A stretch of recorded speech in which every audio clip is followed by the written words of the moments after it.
Regional Executive Director, Department of Environment and Natural Resources, DNR, dyan sa Calabarzon. Si Director Nilo Tamoria. Director Nilo, si Danny Buenafeo sa programang Kabayan. Hello, Danny. Sa pong kanigasang umaga po. Oo, medyo hindi maganda yung signal yata ninyo, pero naririnig nyo ho ba ako? Malinaw? Apo, malinaw po. Okay, Director Nilo, tungkol ho dito sa Rodriguez, yung nangyaring landfill na pagguho, no, nung landfill niyan sa Rodriguez Rizal, na kung saan ang report ay isa pa lang ang namatay, no, isa lang, no, pero meron pa yatang dalawang nawawala. For now, nag-issue na kayo ng cease and desist order para ihinto ba yung operasyon nun, yung landfill? Lilinawin lang po natin, ang inisyuhan po natin ng cease and desist order sa pamamagitan ng Environmental Management Bureau ay ang phase 5 po ng kabuuang landfill. Okay. So bali, tama ba yung phase 5 ng landfill? Bali, mga 6 hectares ba yon, Director Nilo? Opo. Humigit kumulang 6 hectares po yon. Doon po naganap yung pagguho ng tambak ng basura. Kaya kinakailangan po nating agarang ipatigil ang operasyon doon po para siyempre po para masiguro natin na yung kaligtasan at saka siyempre po yung impact po ng pagguho ay kailangan ma-address muna bago po natin siguro kung sakasakali ay malift yung cease and desist order. Ano ba yung total land area nung mismong landfill? So kung 5 hectares yung questionable ngayon na parang yung naging nangyari doon na pagguho, meron pa ba yung mga open na landfill na area na kung saan pwede pang mga lakal yung iba dyan tao, yung mga residente? Actually po, yung naturang fasilidad po ay humigit kumulang 6 na pong hektarya. Wow, malaki pala. Malaki po. Tapos at meron pa po siyang area for expansion na actually po ang kabuuang area niya is 200 hectares. Pero 60 hectares po yung kasalukuyang kinapapalooban ng phase 5 which is about 6 hectares po. Para at least malinaw sa ating mga viewers, Director Nilo, kasi pag isinara or cease and desist order in the entire landfill, talagang malaking problema sa buong Kalakhang, Maynila dahil dalawa lang yung existing natin ng mga landfill, yung mga bagsakan ng basura, itong San Mateo at saka itong, di ba, dito sa Rodriguez. So ibig sabihin, limang hektarya lang yung question ngayon na may cease and desist order. So wala ho yung hindi ho mapaparalisa, ibig sabihin ang operasyon ng pagkuha ng basura at inilalagay dyan sa landfill na yan. Hindi po mapaparalisa sapagkat kaya nga po by phasing ang may iba't iba pong tipping area at sa kasalukuyan po ay ang gagamitin muna yung phase 4 sa gitna ng pagpapatigil natin ang operasyon sa phase 5. For now ho ba, gaano katagal gagawin itong pagpapatupad dito cease and desist order at tapos na ba yung search or yung pag-retrieval operation? Yung dalawang missing, wala pa hong update, Director? Actually, isa pong dahilan kung bakit kailangan pong ipatigil muna ay para mabigyan daan po yung retrieval recovery po. Kasi po, siyempre po may pagguhong naganap. Definitely, isa sa alang-alang din po natin yung kapakanan at safety ng mga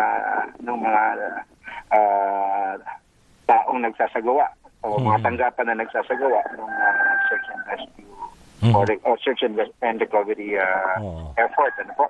So, yun. At the same time, isang dahilan din po ay nang nagpalabas tayo ng cease and desist order para matugunan nung operator yung mga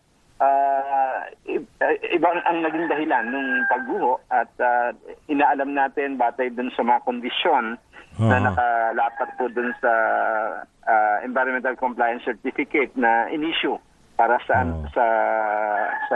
sanitary landfill. Kung ano po yung mga nalabag at nagdulot po ng humantong dun sa di naman natin inaasahang sakuna. Pag ganyan ba mga sitwasyon, Director, how long would it take, let's say, para at least ma-determine natin at magkaroon na ng final, yung findings ba, kung ano nangyari at gumuho yan, at siyempre, tuloy-tuloy pa rin yung pag-recover doon sa dalawang missing, tatagal ba yan ng mga isang buwan? Hindi naman.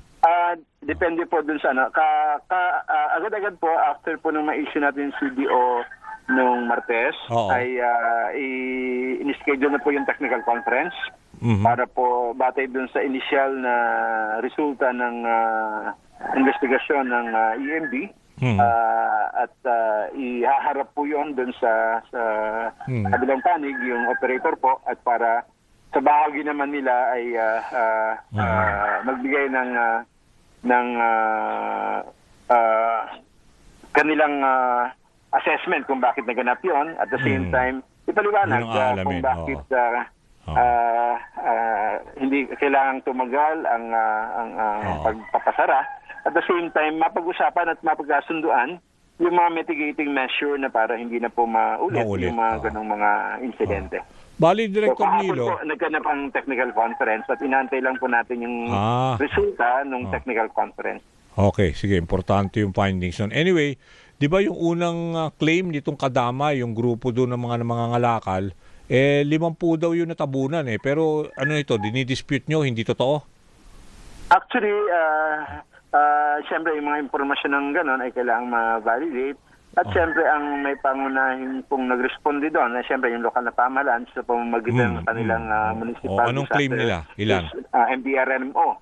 Yun po ang kaagad-agad na tumugon, siyempre po sa abiso din po ng operator ng landfill. Kaya po nabuo ang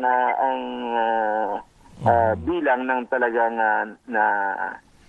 nawawala at naapektuhan po ng pagguho. Kaya po naman po haka-haka po yung estimate po yon siguro nung komunidad. Kasi po may sa palibot po ng landfill, hindi po sa loob, pero sa palibot ay meron po mga ilang komunidad na nagkakaroon po ng aktibidad din doon sa pamamagitan ng kung ano pa po yung kayang isalbang mga recyclables po dun sa tambak ng basura ay mga kalahig. Kaya nga, unang report, parang 3 heavy equipment yung nalunod o natabunan din dyan eh. Yung ba, marirecover pa at magagamit pa natin, Director? Tama po yung 3 heavy equipment at yun din po ang isang tinitignan natin na dahilan dahil siyempre ang aktibidad pong ginagawa nun ay compaction, pagle-level. Dahil siyempre po, so importante yun, yung mga equipment na yun. 500 cubic meter na basura. Siyempre, medyo dahil dinadump lang doon. At the same time, considering po yung slope, may kailangan pagle-level na gawin. Siyempre, loose pa po yung basurang yun. Siguro po, kailangan hinga ng paliwanag yung operator bakit pinagsabay-sabay yung 3 heavy equipment na hindi pa naman po estabilisado yung tambak ng basura. At yun po yung naging dahilan bakit nag-crack yung naunang tambak ng basura doon at gumuho. At dahil mayroon pong kakibat na slope doon sa lugar na yun, yun po yung nagano. At yun po, confirm po yun na 3 heavy equipment at ginagawa po ng paraan kung paano po marirecover yun po yung heavy equipment. Yes, in case pag naglabas kayo ng findings yung sa inyong report, posible ho ba na dumantong tayo sa issue na merong kapabayaan o meron pwedeng managot o accountability doon sa, let's say, parang yung operator o kaya dito nga sa sinasabi nila yung solid waste management o para yung green leaf solid waste management, merong gano'n na pwedeng managot sila doon sa nangyari? Neglect? Yung iginawad po nating environmental compliance certificate ay mga kondisyon na dapat sundin sa pagpapalakad at pag-ooperate ng isang landfill. So kinonsider po lahat ng mga bagay doon at yung mga kondisyon po yun, kung may nalabag, syempre po may pananagutan ng operator. Yung Greenleaf po ay isang pribadong operator po sa ilalim ng Integrated Solid Waste Management System sa bayan po ng Rodriguez. Yung pangamba po na ayun, gaya na sabi kanina, hindi naman po dapat mangamba yung kinikater po nitong lokal na pamahalaan na dyan po nagtatambak. Sa katunayan po, sa National Capital Region, 11 LGU po yan. Yung 10 syudad at isang munisipyo sa NCR, dyan po ang dinesignate ng Metro Manila Development Authority bilang tapunan ng residual waste ng basura ng mga LGU yan. Kasabay pa po nun yung 5 LGU rin po sa Calabarzon at 5 LGU rin po sa Central Luzon. So, kung tutusin ang bilang ay umabot ng 21 LGU po ang gumagamit ng ating naturang landfill. For now ba, Director Nilo, kamusta ang lagay ng panahon dyan sa Rodriguez? Kasi kay mga ilang lugar na nakakaranas ng shear line, syempre pag maulan, merong risk na naman na pwedeng gumuho eh.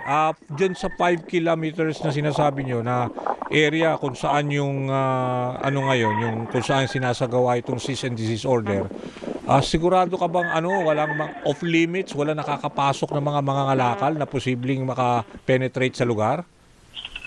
Isa po yan dun sa ating pong sinad dun sa CDO na siguruhin po ng operator na off-limits naman po muna yung area.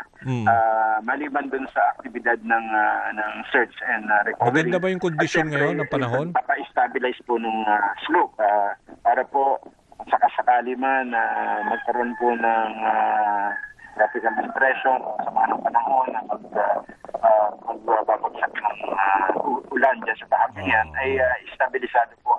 Kaya nga, kasi nakikita namin sa mga file video, maputik yung lugar eh. Siyempre, pag ganyan, mahirap mag-rescue o recovery operations eh. For now, maganda naman ho ba ang ibig sabihin, walang possible soil erosion? Medyo maayos na ang takbo o lagay ng panahon? Maayos naman po ang lagay ng panahon. Okay. So, mapa-fast track. Okay. Sige po, hindi ho natin bibitawan kasi ang istorya nga. Basta meron na ho update sa report ninyo, patuloy lang ho tayong ugnayan ho sa amin para malaman din ho, lalo na yung mga taga Rodriguez Rizal. Opo. Huwag po kayong mag-alala, ang DNR sa pamamagitan po ng Environmental Management Bureau, ang pangunahing bureau po namin na may saklaw sa ECC ay magiging transparent po sa anuman pong findings at resulta ng mga investigasyon at mga kasunduan sa saayos po ng natural pong landfill. Okay, sige ho. Maraming salamat, Director. Thank you. Maraming salamat din po sa pagkakataon. Okay, yan ho si Director Nilo Tamoria, Regional Executive Director ng DNR dyan sa Calabarzon. Sila ho ang